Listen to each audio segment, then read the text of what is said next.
privilege of introducing our guest speaker today. He's a retired Staff Sergeant in the United States Marine Corps who served 8 years for our country doing tours in Iraq and Afghanistan. And the work he did included destroying more than 85 improvised explosive devices and thousands of pounds of other unknown types of explosives. Mr. Jones was injured in August of 2010 and spent a couple of years recovering at Walter Reed Medical Center.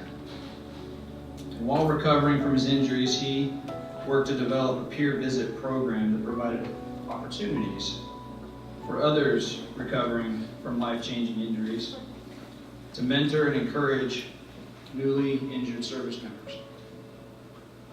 This program led to a revolutionary fellowship on Capitol Hill with the House Veterans Affairs Committee. And his efforts have helped shape congressional committee members, their staff, and various interest groups to better serve wounded veterans. And Mr. Jones retired from the Marine Corps in October of 2012. And he's been awarded the Purple Heart, the Navy and Marine Corps Commendation Medal with Combat Valor, the Combat Action Ribbon, an Outstanding Military Community Service Medal, along with various campaign and unit awards. And before I bring him up, it was an honor to spend a couple of hours with him last night over dinner and learning about what I would consider an exceptional man. And it wasn't so much even the service that he did for our country. It was him as a human being, and what he revealed last night was amazing. And I don't know what's in store for us today, but I do know it's going to be an amazing talk just to hear what he has to say. And with that, please join me in welcoming our special guest speaker, retired Staff Sergeant, Mr. Joey Jones.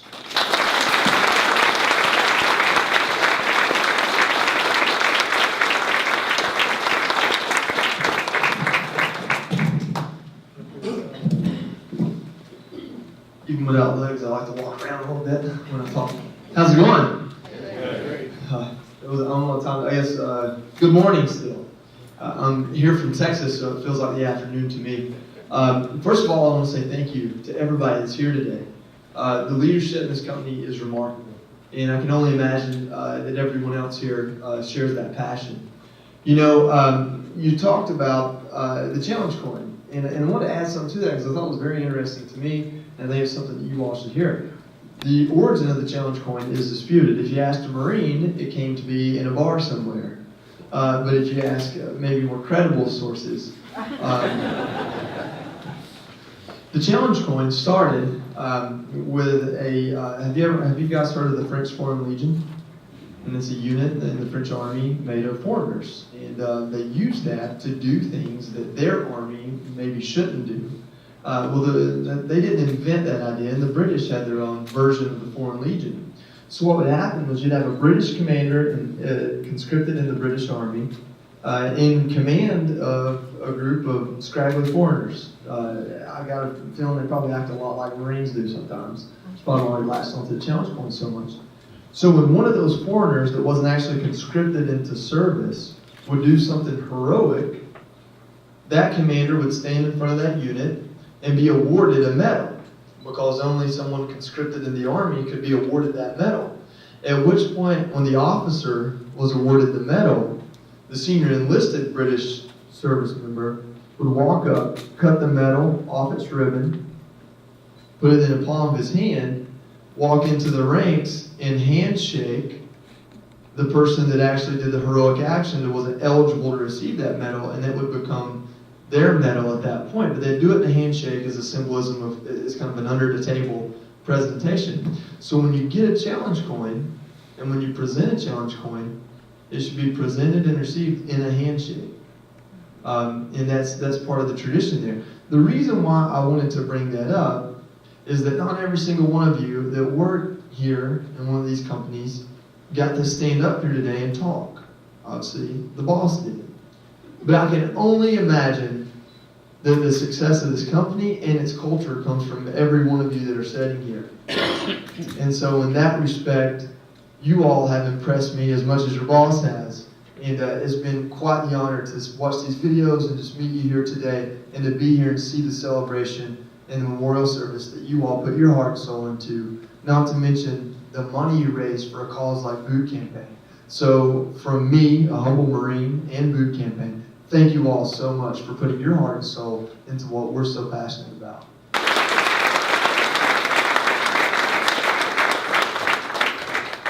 After those videos, I feel like I should get up here and tell a few jokes and lighten the mood. And to be honest with you, it's really not that funny. I will tell a few jokes, and you probably won't laugh. That's okay, you're not going to hurt my feelings. So watching these videos, it seemed like everyone that introduced the story talked about where they were on 9/11. And there are certain things that our generation knows. I know where I was at when I saw Desert Storm on television, which was about one of the first times we got to see real-time, in color, a war. I know where I was at when O.J. Simpson went for a ride. Most of you probably do. And I know where I was at when 9/11 happened. And I too was in high school. I was a freshman, I think, in weightlifting class, and I saw that happen. And I'm very honest to say it didn't really register. By that time, I guess, as a young kid, I was jaded by movies, and it looked awesome, but I didn't know what it was all about. Well, most of the football teams and stuff at that time chose not to practice that day, but I think our record at the time was about 1-9, so our coach said we were going to practice anyway. And so it was hours later, laying on a football field, in pads, sweating, looking up at the sky, when it actually kind of hit me what was going on. And what hit me was there wasn't a plane in the sky. There wasn't even an exhaust trail. Yeah, that was an act of war, and that was a punch in the face. But God held the people who did it. And what that day did, and what those people's lives mean, is that on September 12th, 2001, we were no longer New York and Los Angeles. We were no longer rich and poor, black, white, yellow, brown. We were no longer Chargers fans and 49ers fans. We were no longer divided by the things that categorize us. We were American. And over the last 15 years, you feel like maybe we start to lose a little bit of that. But like any beacon of hope, the flame starts to wither. But it's our mission, it's the mission of people like you all to fan those flames back up and to remind ourselves that not just on September 11th every year, but every single day of the year, we're in this together. Ladies and gentlemen, my dad taught me a few things. Most of them I can't repeat in public, but one of them is nothing worthwhile is ever easy.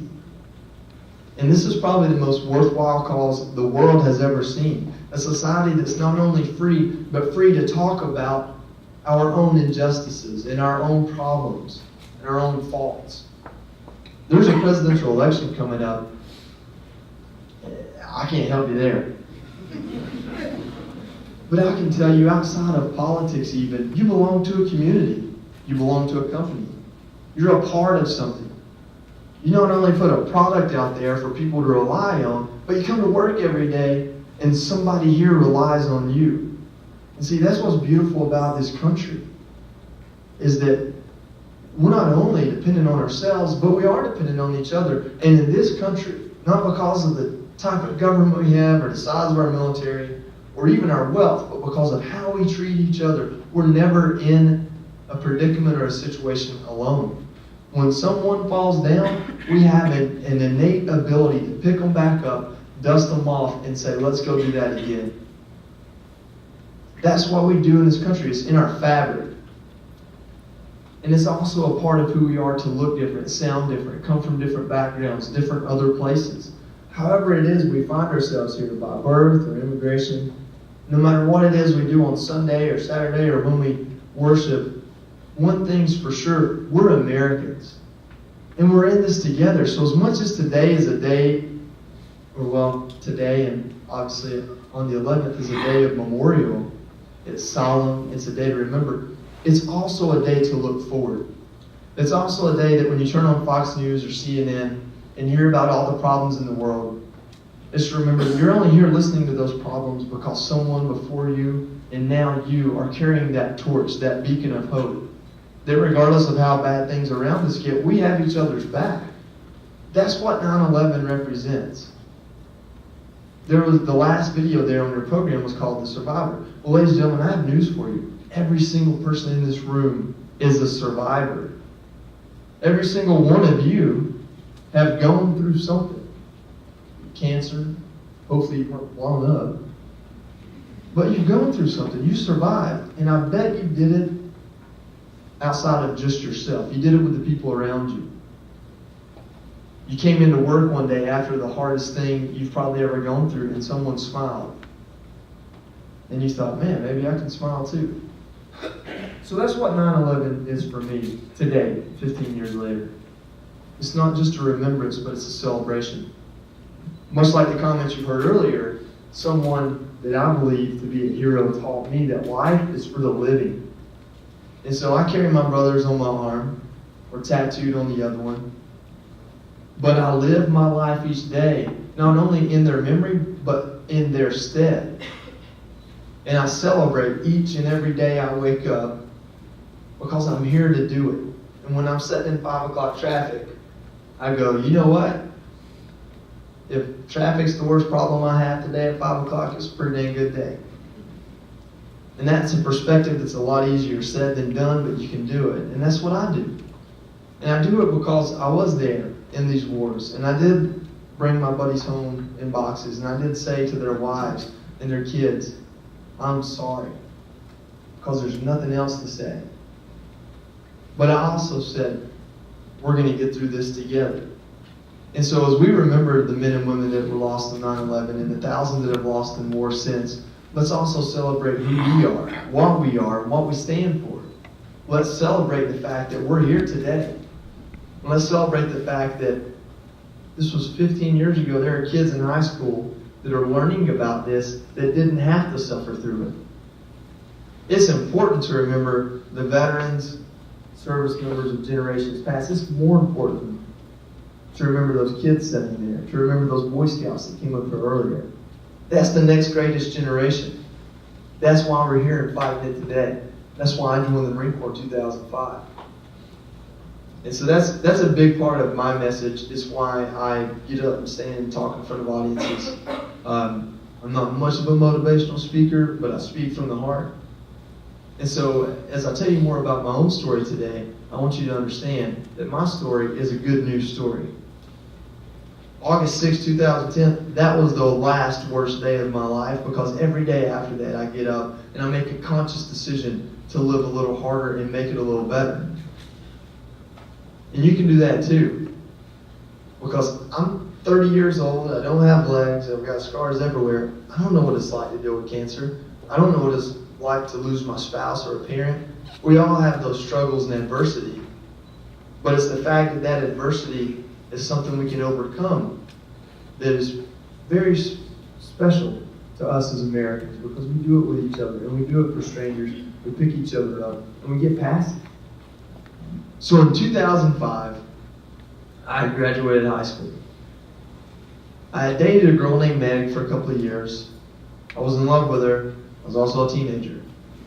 She woke up one day and decided she didn't want me as a boyfriend anymore. And like any strong-headed teenager, I thought about it for about a day, realized I'd kind of been screwing up, so I called her up. I was like, hey, I fixed it. Let's get back together. You know anything about teenage girls? It doesn't work that way. Another thing about Americans, especially women in America, they can carry something for a long time. So this is in 2004, actually. I spent the next few months chasing her. She wasn't having it. Matter of fact, technology allowed her to block me out of her life, block my number. This is like, man, I'm a little bit lost there. I had two best friends, Chris and Keith. And to give you an idea of Chris, Keith, and Joey, Chris did everything at 110%, and he was the best at everything. Keith needed motivation to wake up in the morning. One of the laziest individuals God has ever created. Joey's kind of somewhere in between. Motivation, a little bit of energy, not a lot of focus or care. Jeff also taught football after Desert Storm. He was my coach. He was Chris's coach. He was Keith's coach for a period of time. Keith was too lazy to play football for very long. And so Jeff was a pretty intense individual. And so the military was never something in my mind. And I didn't want to leave that little small town I was comfortable in. Chris and Keith always wanted to. Well, that broke my heart in 2004. We graduated high school. Come 2005, Chris goes off to college. Well, really, I just wanted to go to boot camp. It's 3 months. Recruiter signed me up for 5 years. A little bit slow. So I got into the Marine Corps and I had this perception that everybody in the Marine Corps carried a rifle and killed bad guys, which is what I wanted to do. And some of them were just smart enough to have other jobs. That's not really how it works. So the recruiter signed me up to be an electronics technician. So I went to school here, beautiful 29 Palms, California. Have you heard of it? Beautiful, right? All beach, no ocean. So I went out there, literally got out of boot camp, landed at LAX in the middle of the night, got on the bus took off, I fell asleep, woke up, sun shining bright, and a tumbleweed goes across the front of the bus. Literally didn't know they existed outside of Wile E. Coyote cartoons. Called my mom, scared to death. Don't know what's happening, get me out of here. The Marine Corps said, nah. So I hung out at 29 Palms, California for a while, became a radio technician, found my way to Hawaii. I get to Hawaii and things are a little bit different. They don't really need more technicians to work on radios, thank God, but they needed a guy to go on shift for a few months with a deployment. And then after that, they needed someone to become a rifle range coach. And after that, they needed someone to guard a nuclear submarine while they changed out the rods. And I just kept raising my hand for all these exciting opportunities that first year and a half I was in the Marine Corps. Well, along the way, I heard about this thing called explosive ordnance disposal technicians. And these are the bomb techs of the military. And it's really important to talk about this to you because it really kind of goes in line with the message of 9/11 and how much reverence we have for our firefighters. My brother-in-law has been a firefighter for more than 20 years, and he always says, you know when you want the police around and when you don't. But when you don't know what else to do, you call the fire department. Well, before the process was over, I had a chance to go to Iraq. And so I deployed to Iraq behind a machine gun. I was supposed to do convoy security. God works in mysterious ways. I ended up doing EOD security. So I had a chance to see what this job was firsthand for a few months. Well, after a few months of seeing these guys just pop out of their truck with these wands that beeped and their sleeves rolled up and their facial hair grown out, looking like a dirt bag, but doing whatever it is they do and making the world safer again, I was inspired even more. So I finished my package and became an EOD tech in country, on-the-job training. And so I had a chance to drive the robot and to do these amazing things, and I loved every minute of it. So in 2008, when we came home, I actually ended up staying for a half a deployment longer on-the-job training with these guys. So in 2008, when I came home, I'm like, I'm kind of there, right? I'm a Marine, I'm going to be a bomb tech, I have money in my savings account. Meg should be pretty impressed by this stuff. So I come home, I call her up, lo and behold, she got engaged with somebody else. You want a Marine to do something? Tell him he can't do it. It's plan of attack, right? Get my battle order in line. I don't know this guy, but I'm going to find out there's something wrong with him. He's out. That's what I did. Did my research, found out he wasn't the greatest guy, making some mistakes. Made sure Meg found out about it. Remember how I tell you about those girls being stubborn? She didn't like me doing my research and telling her about it, so she shut me out again in 2008. So I go down to Florida and I go through EOD school. I had a great time at EOD school. A great time at EOD school. It's in Destin, Florida, the Redneck Riviera. You go to school from 5 in the morning till 5 in the afternoon, or 6 in the morning till 6 in the afternoon, depending on the time zone or time change. But the other 12 hours are yours. Party, have a good time, sleep a little bit if you want to. You go back to school the next day. Everything's top secret classified, so you don't bring anything home. That's why you're there for 12 hours. This young lady, I'd known her for a weekend. She said, I want to let you know, I have a 3-month-old son, and you're his dad. You don't know whether to laugh or not. All of you like, oh my God. Where's this guy going? Kids, plug your ears. But in the Marine Corps, we have a saying, 1 shot, 1 kill. I'll leave it at that. You can figure it out as your day goes on. So I wasn't able to go home until December. There's some tests involved, some assurances to know that everything everybody's saying is true. So do that. And then I have to go back out and do some training. So from December to January and to February, I had to be there and train for this upcoming deployment in May. I finished that training February 24th, and we're supposed to deploy May 15th. Well, I get on a plane February 24th to go home and to finish things, change name, custody, child support, those kinds of things to make it all official. Now on February 25th, I get a call. 6 of my peers were killed in combat. You're deploying March 15th, not May 15th. Well, I'm no mathematician, but that's like a day or two away, and I'm in Georgia trying to figure this stuff out. Long story short, we figure it out. We get things done, and my son's taken care of. And it's the most amazing thing that's ever happened to me. So just a week later, when I'm deploying to Afghanistan as a bomb tech, I've got a reason to live. I've got a reason to come back home. I see the world through a different lens. His name's Brady. He's awesome. So I go on my deployment in 2010. Well, there are layers of this story that you all just don't need to know. Long story short, my son's mom lived in my hometown. And very much a by chance meeting of fate, but she lived in my hometown, and that made things a little bit easier. My son got to be around my mom, and he had also been around Meg. Small town. Girls have boyfriends, Meg's boyfriend, and son's mom's boyfriend. I mean, we can go Jerry Springer with it if you want to. But just know, we lose a dozen guys out of 60 that we brought with us. Almost another 2 dozen are injured like me. Half our unit gone by IEDs. We're hurting for bomb techs. Towards the end of my deployment, we have to take a town we know is full of bad guys and bad people. To explain it to you, they were bringing in bomb parts, storing them in this town, out in the middle of the desert, and then shipping the bombs out to the places that the Taliban were fighting us. So we said, well, if we go to that town and take that town over, they won't have the bomb parts or the place to ship them from, and we'll make it safer everywhere. So it took almost a year to plan this operation. It's called Safar Bazaar. We get there, it takes us 3 days to take the town. So we're fighting a lot. We finally take the town.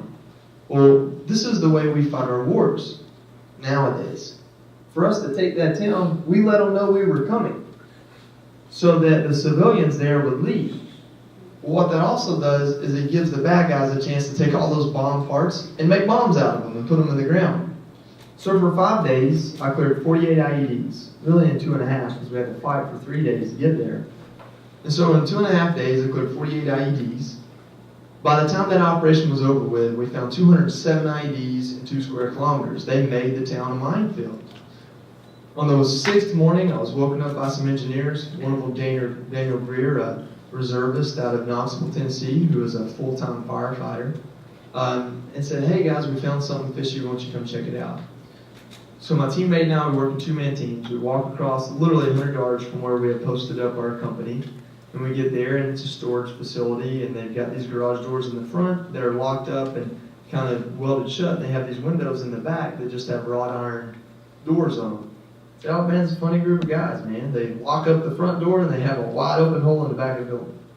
So we're having to crawl in the back of these storage units and check them out. So we get about halfway done, we get in the storage unit, and there's a lot of components for IEDs in there. There's actually some things we'd never even seen before. So I pulled everyone back and said, you know, we need to take really good documentation of what this is. My teammate and I move some stuff around, and we call in our law enforcement operatives, actually law enforcement operatives, who come in and document the forensics. Fingerprints, take pictures, size and scale, right there in the middle of combat zone. It's pretty amazing what we're able to do.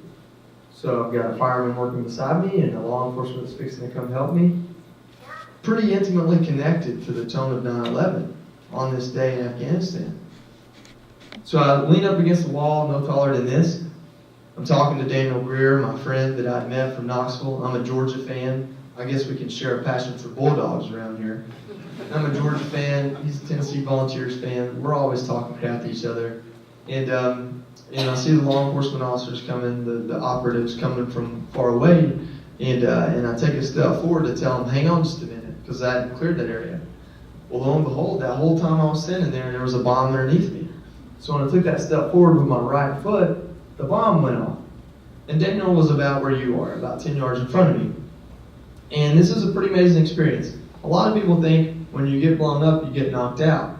Well, you only get knocked out if something hits you and knocks you out, and we wear helmets. An actual blast radius kind of goes 360 like a sphere, so it doesn't just hit you all at once. So as soon as I took that step forward, I quit hearing. The whole world looked like a big tan nothing, which was that cloud of dust. And a second later, I landed on my back about 30 yards from where I was. I landed on my back, and I knew what had happened. After 6 months of fighting a war, a pretty tough one in this particular deployment, I had seen it all. So it wasn't, did I lose some body parts, but what body parts did I lose? Well, if you're a pretty active single guy and something blows up underneath you, there's some certain parts and pieces you're looking for to make sure it's still intact. Get your mind out of the gutter, I'm talking about a knee. Best joke I got. So literally, the first thing I do is look down to see if my amputations are above or below the knee. If they're below the knee, I need one tourniquet probably instead of two, and I'm not worried so much about my femoral, which could kill me pretty quick. So I keep a tourniquet on each shoulder and one at each hip, because if a bomb can blow the shoulders and the hips out, the tourniquet ain't helping. So I reach up for a tourniquet on my right shoulder, and when I look down, my hand actually doesn't come with my arm. It had been hit too. I thought, man, we're in a tight spot. You ever seen your brother Wardell? That's kind of what was going through my head. Man, I'm in a tight spot. So I knew I couldn't reach for that tourniquet, so I didn't know what to do, so I went to reach for a tourniquet with the other hand. Well, this one was back behind me. So I was kind of tied up a little bit. I was in a tight spot. And I looked down, I could see both of my legs were gone. I didn't know how much or what extent, but just past me, right in front of me, about 30 yards away now, was Daniel Greer. He didn't look to have a scratch on him. He was laid the opposite direction, looking back at me, with not much of an expression on his face at all. And it seemed like an eternity, which was probably only a few minutes for the other Marines to clear a path to me to make sure there weren't other bombs to get there. And when they finally got to me, they started applying tourniquets. And so now I needed tourniquets in about 3 different places. And in the midst of it all, I got to thinking, well, you know, might not make it past today. This might be that last day. And so I tell the guy that's putting the tourniquets on me, I said, you know, say the Lord's Prayer with me. And Lord help at whatever rendition of the Lord's Prayer that was. I don't even know. I mean, we said a lot of things. I think we quoted, you know, at least a passage from each book, but he was a good sport. He stuck in there with me. And so we said a lot of whatever we were saying, and you go into shock. And you know this, you have to kind of bring yourself back out of it. And so I had seen a doc, a Navy corpsman who had lost his legs earlier in our deployment. And being a corpsman, a doctor, he kind of understood that better than anyone. So what he had decided to do was that if he got hit, he would say something repetitively to calm his heart rate back down. So he said his kill number. And your kill number is basically an abbreviation of what's on your dog tag. So my kill number was JJ-EOD 0007 O positive. And so I decided, well, I'm going to say my kill number like Doc did. So I start saying it. And so now people think I'm like in a trance or so. What the world's this guy doing now? JJ-EOD, you know, 007. And so, you know, that was my way, but I was able to bring my body back out of shock. So I was awake through the whole thing. Never knocked me out. You know, begged for morphine more times than I needed to. And what ended up happening was my eyes actually swelled shut. And so I was still conscious, but I couldn't see. And so all I could do was just repeat my kill number over and over again. And finally someone grabbed my hand and they said, hey man, calm down, you're going to be okay. You're going to make it out of this. And I never had a reason not to believe them when they said that. And so 2 days later, I woke up in Germany. I woke up in Germany 2 days later, and the first thing I said was, where's Greer? And the nurse looked at me, I can remember plain as day. For some reason in my mind she had a southern accent, maybe not. And she said, honey, you're going to be okay. You're going to walk again. She didn't answer my question next time. So I called her. In the middle of the night there, first thing I said, hey, I don't have legs. Are you all right? She said, I'm pretty good. Are you okay? I know you don't have legs. Are you doing all right? And I said, hey, I'm going to be in D.C. in a couple of days. Would you mind coming up and seeing me when I get there? And I don't know what tone of voice I used. That's about what I said. So 2 days later, August 10th, 2010, I arrived at Walter Reed, and Meg showed up to visit me. And now Meg's my wife. Because a Marine doesn't give up. Well, there was other things going on in my life at that time. Just so you guys know, Corporal Greer didn't make it. He never woke up. He was hit in the head by a big piece of that wall, damaged his brain, and he never had the chance to recover. So I'm laying in a hospital bed in Walter Reed in 2010, in late August. I don't have legs. I've got a son I'd known for a day, and I've got a girlfriend that didn't want to talk to me for the last 5 years. Which one do you think was the most difficult? Legs was a pretty easy task. So we started a recovery. Got injured in August 6, 2010. I was walking by February 2011. I was working on Capitol Hill by June 2011, less than a year later. It was because of the people around me. It was because Meg did come there. And what started as a friendship turned into a love all over again. It was because every day I could think about Braden, that kid that was relying on me to be a dad. That's a good news story, ladies and gentlemen. I lost my legs, but I got a second chance at life. And I got a family to go along with it. You guys are going to hit adversity by the time this day rolls around next week. Some of you, it's going to be a bigger deal than we could even imagine. Some of you are already dealing with it right now. There's thousands of families that dealt with it on September 12th. But you can rely on those people around you to get you through it. You can rely on yourself, but you can absolutely rely on your family, your friends, and your community to carry you through it. Because that's what I had to do. God sent me Meg and Braden. He had already given me an amazing family. So when I lost my legs in combat and probably should have died, I had everything I needed to not only rebound, but do it twice as strong. And that's what 9/11 is. It's our country rebounding twice as strong. So when people are setting out in the national anthem or telling you about how bad this country is, listen to them. Listen to the grievances and listen to what's bothering them. But then say back to them, but we can get through this together. And the problems our country has, they're ours to share. And regardless if we know exactly what you're going through, we're going to pat you on the back and pick you up. We're going to listen to you today, not point a finger at you. And we're going to get through this together. And as certain people jump on a stage in what's called a debate and yell at one another, we're just going to kind of laugh that off because we know we're better than that. We're not the red team and the blue team. We're not Democrats or Republicans, Libertarians. We're Americans. And politics is only a part of what makes this country. And these issues that are real and important but divide us, there's an answer to them. And it's not those politicians, it's us that are going to fix that and resolve them and figure it out. Ladies and gentlemen, we're all colors, race, ethnicity, religion, but we're human beings first. And in my opinion, Americans second. And we share that in common more than anything else. And so as we remember thousands of Americans today that didn't make it, let's remember the 300 million that are here and ready to make this world a better place. But that's what makes us different. There's nothing perfect about this country. But the one thing that makes us different is we wake up every morning going, how can we make it a little bit better? So I'm going to leave you with that. I'm going to tell you thank you so much. I'm here as an ambassador of Boot Campaign. It's a national military nonprofit out of Texas. It's 5 ladies got together with no connection to the military and decided to say thank you to our service members. Over the last 5 years, it's grown into an organization that now provides services to the veteran community, not the least of which is our Reboot program. When men and women come back from war, they do deal with all types of struggles, physical and emotional. You hear this term PTSD thrown around a lot.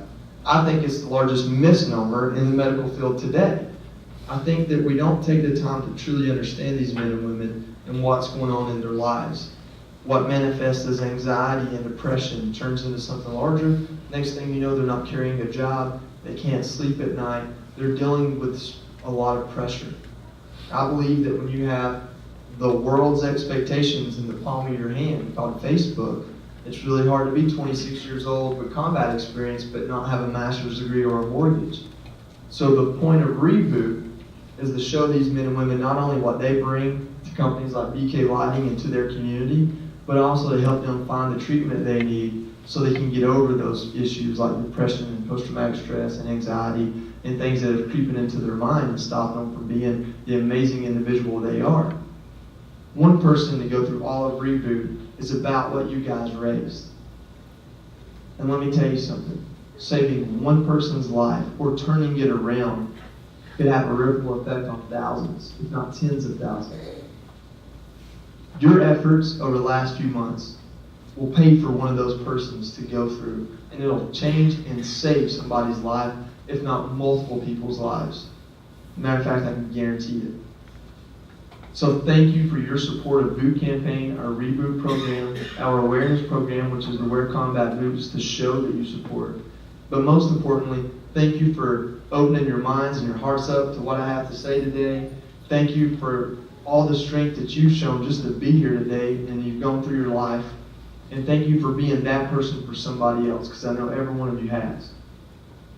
So as a humble American, thank you, God bless you, and God bless America.